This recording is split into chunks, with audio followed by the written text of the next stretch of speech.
출애굽기 20장은요 굉장히 유명한 장입니다. 왜 유명하냐면요, 바로 이제 그 십계명의 전문이 기록되어 있는 성경 전체에 딱 두 번밖에 없는 그곳 중에 한 곳이 바로 출애굽기 20장입니다. 십계명의 전문이 기록되어 있는 곳은 두 곳이 있어요. 출애굽기 20장하고 또 어디죠? 신명기 5장이에요. 네, 신명기 5장, 출애굽기 20장. 그 신명기 9장 10절 말씀 보면 하나님께서 친히 하나님께서 손으로 그 십계명의 말씀을 기록해 주셨다고 기록하고 있어요. 그리고 오늘 본문 말씀은 출애굽기 20장 17절까지 우리 그 십계명의 10가지의 계명을 말씀해 주시고, 그리고 하나님께서 그 십계명을 허락하셨을 때 그때의 그곳의 분위기가 어떠했는지, 그곳의 상황은 어떠했는지 그 주변의 상황과 배경을 설명해 주고 있는 본문이 바로 오늘 본문 말씀입니다. 우리가 오늘 본문 말씀으로 들어가기 전에 먼저 우리가 그 십계명에 대해서 한번 우리가 생각해보고 넘어갔으면 좋겠어요. 여러분, 어제 큐티 본문 말씀인데요. 어제 본문 말씀 보시면 이제 1계명부터 10계명까지 쭉 기록이 되어 있는데, 여러분 혹시 그거 아십니까? 우리 개신교가 보는 십계명과 가톨릭 천주교가 보는 십계명과 유대교 유대인들이 보는 십계명이 조금씩 다른 거 아십니까? 모르죠? 모르실 줄 알고 이야기를 드리려고요. 우리가 알고 있는 십계명은 어제 이제 저기 보십시오. 그 월요일 본문 20장 1절부터 쭉 보시면 우리는 3절이 1계명이에요. 너는 나 외에는 다른 신을 내게 두지 말라. 그러죠? 그리고 우리에게 2계명은 4절이에요. 너는 나를 위하여 생긴 우상을 만들지 말고. 그게 2계명이거든요. 근데 원래 유대인들, 지금도 유대인들이 보는 유대인들의 1계명은 어디냐면요, 바로 1절과 2절이에요. 2절이죠. 2절. 나는 너를 애굽 땅 종되었던 집에서 인도하여 낸 나 여호와 하나님이다. 그게 1계명이고요. 우리가 보는 1계명과 2계명, 나 외에 다른 신을 두지 말고 우상을 만들지 말라, 그것이 유대인들에게는 2계명이에요. 가톨릭 정교는 지금 십계명이 어떻게 되어 있냐면요, 우리랑 똑같아요. 1계명부터 다 똑같은데 십계명이 달라요. 유대교는요 1계명, 우리가 보는 1계명과 2계명을 합쳤어요. 똑같이 유대인들이랑 가톨릭이랑 똑같아요. 근데 천주교는 뭐가 다르냐면 마지막 10계명이 우리는 남의 것을 탐하지 말라는 게 십계명이잖아요. 이 17절이네요. 내 이웃의 집을 탐하지 말라, 내 이웃의 아내나 그의 남종이나 여종이나. 천주교는요 그 십계명을 두 개로 쪼갰어요. 그래서 내 이웃의 집을 탐하지 말라는 것이 9계명, 그리고 이웃의 아내나 남종이나 여종이나 탐하지 말라는 것이 10계명. 그래서 조금씩 계명이 달라요. 하지만 중요한 건 무엇입니까? 이게 이렇게 1계명, 이게 1계명, 그게 중요한 거이기보다는 우리가 이 10계명을 다 지키는 게 제일 중요한 것이겠죠. 자, 10계명 순서대로 우리 한번 나눠 볼까요? 자, 1계명 뭐죠? 자, 참고로 1계명부터 4계명은 하나님과 인간 간의 관계, 5계명부터 10계명까지 사람과 사람과의 관계예요. 근데 저는 개인적으로 그 5계명이 내 부모를 공경하라라는 그 계명이 하나님과 우리 인간 간에, 그리고 인간과 인간 간에 그 연결 브릿지 역할을 하지 않나 싶어요. 왜냐면 우리 영적인 하나님이 우리 하나님 되시니까, 우리 부모님 되시니까. 그래서 저는 그렇게 보고 있고요. 우리 한번 십계명 한번 순서대로 한번 짚어보고 넘어갈까요? 1계명 뭐죠? 다른 신을 내게 두지 말라. 2계명 우상을 만들지 말라. 하나님께서 말씀하신 건 어떠한 형상을 만들지 말래요. 그 형상, 어떠한 모습이든지 어떠한 곳이든지 형상을 만들지 말라. 3계명 여호와의 이름을 망령되이 일컫지 말아라. 4계명 안식일을 기억하여 거룩히 지켜라. 5계명 내 부모를 공경하라. 그 다음에 살인, 간음, 도둑질, 거짓말. 그렇죠? 살인, 간음, 도둑질, 거짓말. 그 다음에 내 이웃의 것을 탐하지 말라. 아멘입니까? 네, 아멘입니까? 네, 우리가 다른 건 몰라도 하나님께서 진짜 이렇게 친히 손으로 기록해 주신 그 십계명의 말씀을 우리가 꼭 기억하고 마음판에 새기고, 손가락을 볼 때마다 그 십계명의 계명들을 떠올리고, 발가락을 볼 때마다 우리가 그 십계명의 계명을 떠올렸으면 좋겠습니다. 자, 오늘 본문 말씀은요, 아까 말씀드린 대로 하나님께서 이 십계명의 말씀을 주실 때 그 분위기가 어떠했는가, 네, 이런 것입니다. 우리가 보통 VVIP가 어딘가로 이동을 할 때, 여러분 대통령 자동차가 이렇게 이동을 할 때 똑같이 대통령이 탄 차가 여러 대가 쭉 똑같이 생긴 차가 여러 대가 같이 이동을 합니다. 근데 그 중에 어떤 차에 타 있는지는 아무도 몰라요. 예, 그 경호하는 사람들만 알아요. 저는 2003년도부터 2005년도까지 군 생활했는데 아마 제 기억으로는 2005년도가 맞는 것 같아요. 그 당시 노무현 대통령이 탄핵을 당했던 때가 아마 그때였던 것 같아요. 제 기억해요. 원래 저는 경남 창원에서 군 생활을 했거든요. 그래서 대공포가 있어요. 이게 폭탄, 그러니까 그러니까 하늘을 향해 쏘는 그 대공포가 큰 이제 폭탄이 있는데 그것은 항상 북쪽을 향해 있어요. 왜냐면 언제 이렇게 쳐들어올지 모르니까 북쪽을 향하고 있는데 갑자기 느닷없이 명령이 하달된 거예요. 대공포를 남쪽으로 돌리래요. 대공포를 남쪽으로 돌리래요. 왜 그런가 했더니 그때 이제 대통령 헬기가 창원인가 마산인가 내려오는 때인 거예요. 그러니까 이제 그 테러의 위험이 있으니 대공포를 잠시 돌렸다가 다시 북한을 향하라. 그래서 와, 대통령이 온다. 그래서 경계 근무를 열심히 썼죠. 하늘에서나 이렇게 볼 수 있는, 보니까 똑같이 생긴 헬리콥터가 5개가 떠 있는 거예요. 두두두두, 진짜 가까이까지 왔어요. 두두두 이렇게 해서 우와 어디 타 있지? 1, 2, 3, 4, 5번 5, 4, 3, 1번 어디가 타 있지 어디 타 있지 하고 있었던 게 기억이 나요. 왜냐하면 그 VIP가 이동을 할 땐 그냥 절대 혼자 이동하지 않습니다. 뭔가 앞에 이렇게 경호하고 보호하는 것들이 있어요. 하나님께서 나타나실 때, 여러분 하나님의 스케일은 이 정도입니다. 하나님을 경호하는 그 경호원들 한번 보세요. 18절. 뭇 백성이, 모든 백성이 다 본 건 아니에요. 뭇 백성이, 자, 뭐가 하나님을 의존합니까? 우레와 번개와 나팔 소리와 산의 연기를 봤어요. 자, 갑자기 우레와 번개와 나팔 소리와 산의 연기를 봤어요. 제가 어제 그저께 뉴스를 통해서 봤는데 인도에 벼락이 엄청 크게 쳤더라고요. 인도는 우리나라처럼 이렇게 피레침이 잘 심겨지지 않았어요. 그래서 벼락이 하룻밤에 벼락이 엄청 많이 쳐서 벼락 맞고 죽은 사람이 20명이래요. 그래서 이게 너무, 우와, 어떻게 벼락 맞고 하룻밤에 20명이 죽냐라고 했더니 그 기사의 맨 마지막 부분, 인도는 한 해에 대략 2,000여 명이 벼락 맞아 죽는데요. 자, 진짜 무서워요. 여러분, 진짜 인도에 벼락이 치는데, 와, 벼락이 진짜 무섭게 치더라고요. 자, 지금 뭇 백성들은 그 장면을 보고 있습니다. 하늘에서 우레와, 엄청나게 시끄러운 우레와, 그리고 번개와 나팔 소리와 산의 연기가 가득했어요. 그리고 그곳에서 누가 그곳에 임합니까? 하나님이 거기 계신 거예요. 그러니까 백성들이요, 떨면서 가까이 나아갈 수가 없는 거예요.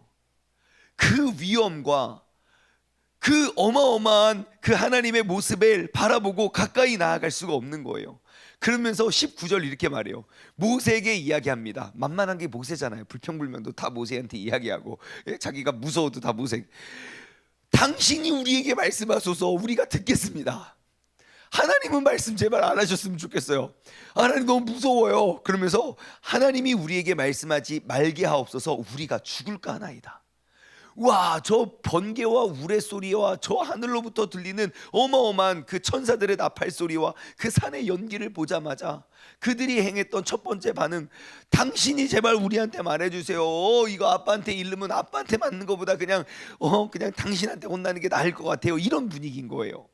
그러면서 조금도 하나님 앞에 가까이 나아가려는 사람이 없어요. 오직 누구만? 모세만 그 앞에 나아가는 거예요. 20절 말씀 볼까요? 20절, 21절. 자, 모세가 백성에게 이르되 두려워하지 마세요.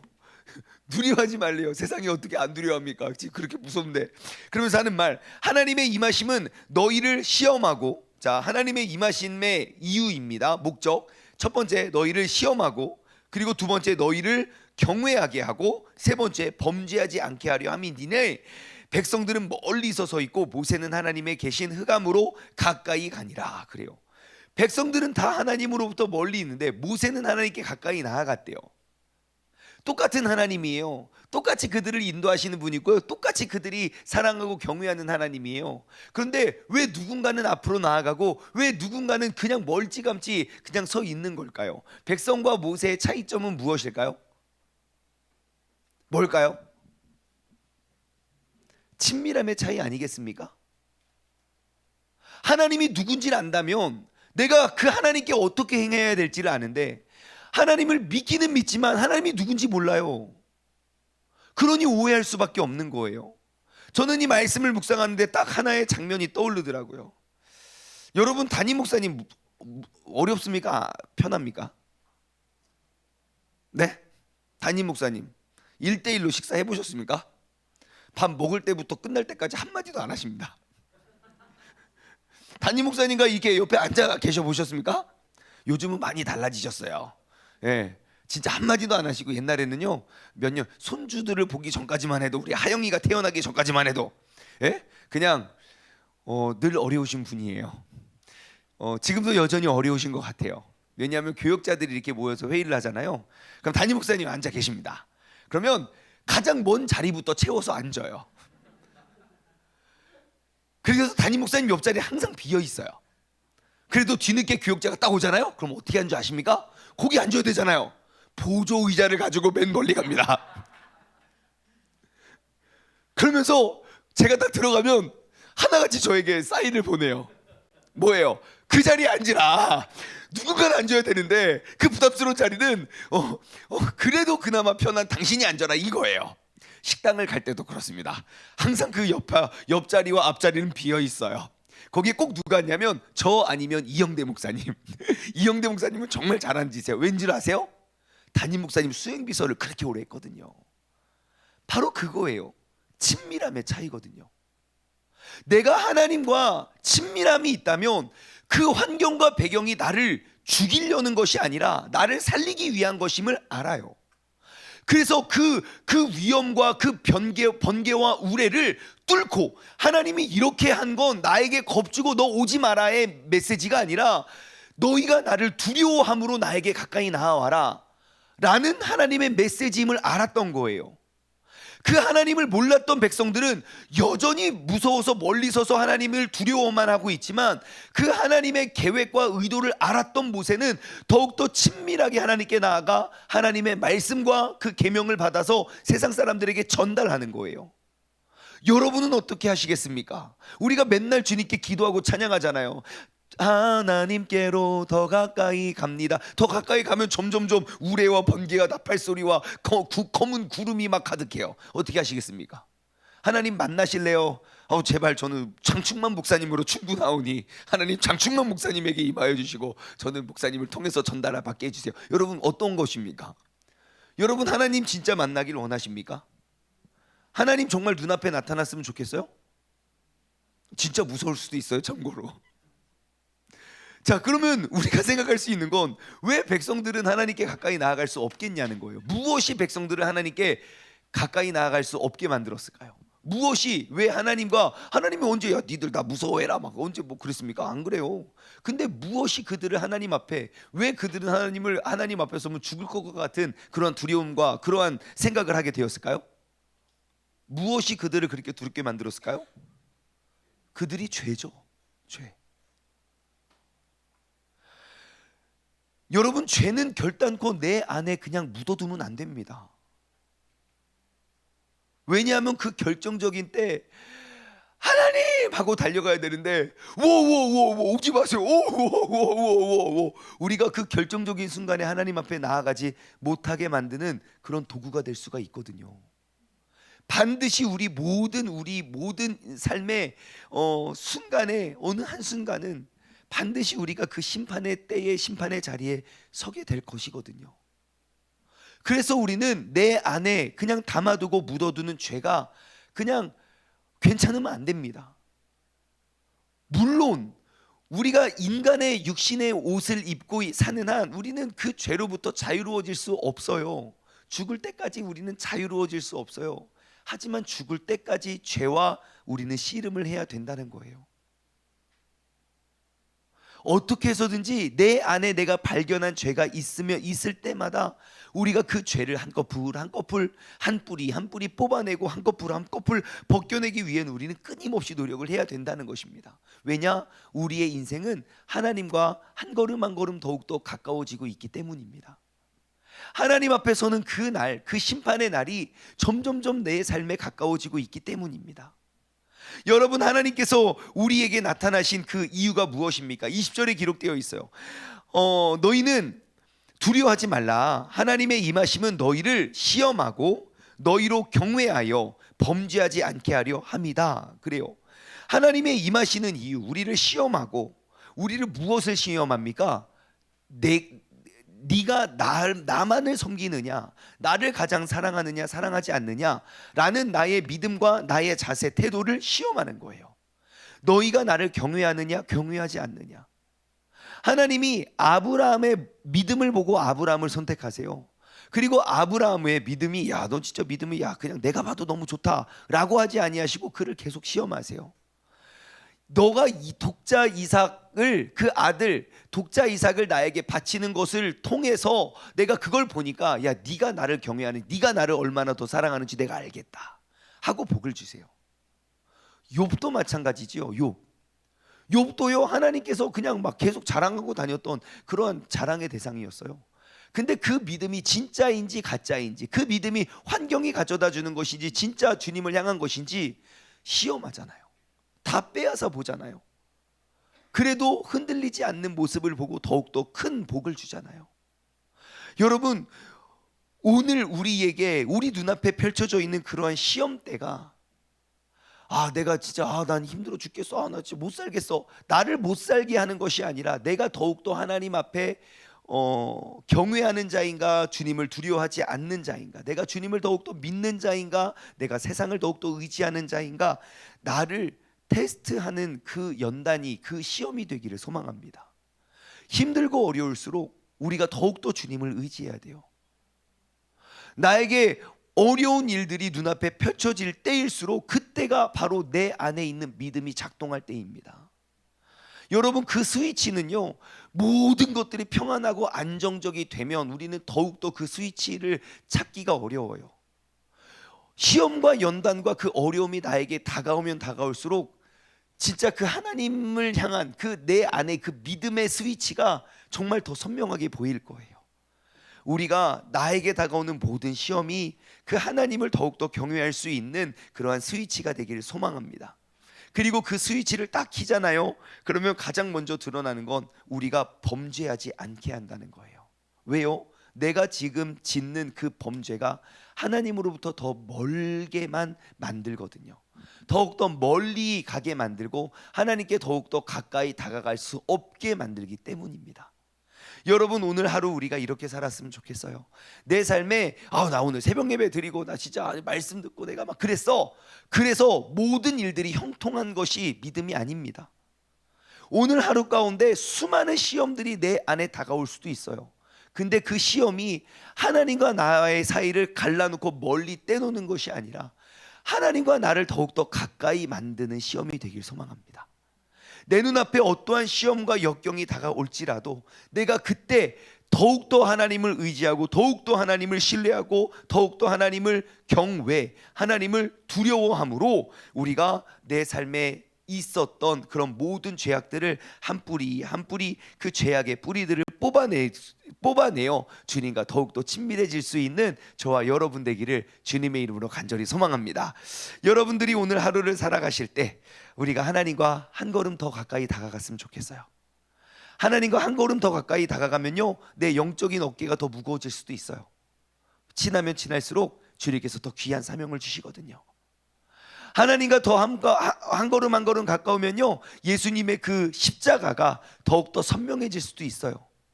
옛날에는 어딘가 있었던 무엇인가일지 모르지만 이제는 그 십자가가 나에게 실제가 될 수도 있거든요.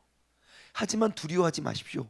우리가 하나님과 가까워지면 가까워질수록 우레와 번개와 나팔 소리와 산의 연기가 가득할지라도 바로 그 안에 참 평안이 있고 바로 그 안에 구원이 있고 바로 그 안에 생명이 있게 되는 줄 믿습니다. 오늘 하루를 살아가실 때 우리가 주님과 더욱더 한 걸음 한 걸음 더욱더 가까이 나아갈 수 있는 하루. 뭇 백성들은 그 하나님의 모습을 보고 멀리 서서 나에게 가까이 오지 말라고 이야기할지 몰라도 이 새벽을 깨어있는 우리 모두가 하나님과 더욱더 가까워질 수 있는 그런 복된 하루 되기를 주님의 이름으로 소망합니다. 기도하겠습니다. 하나님 아버지 감사합니다. 주님과 더욱더 친밀한 자들 되길 원합니다. 하나님, 항상 내가 주님 만나길 원했고 주님 뵙길 원했고 정말 주님 앞에 서길 원하지만 정작 주님 앞에 섰을 때 나는 과연 어떠한 모습일까? 이스라엘 백성들, 수많은 백성들은 그 하나님의 임재를 경험하고 그들은 멀리 서서 제발 가까이 오지 말라달라고 그렇게 간곡하게 부탁을 합니다. 하지만 똑같은 이스라엘 백성이지만 모세는 달랐습니다. 그러한 모든 상황 속에서 백성들은 멀리 서 있었지만 모세는 하나님이 계신 그 흑암으로, 하나님은 흑암의 모습으로 나타났을지라도 그 하나님을 알고 있었던 모세는 더욱더 가까이 나아갑니다. 하나님, 우리가 주님과 더욱더 가까워질 수 있는 믿음의 사람 되게 하여 주옵소서. 그 십자가가 내 눈앞에 가까이 보여지면 보여질수록 우리는 기쁜 마음으로 그 순례의 길을 행하며 나아갈 수 있는 믿음의 사람 되게 하여 주옵소서. 감사드리며 이 모든 말씀 살아계신 예수 그리스도의 이름으로 기도드리옵나이다. 아멘.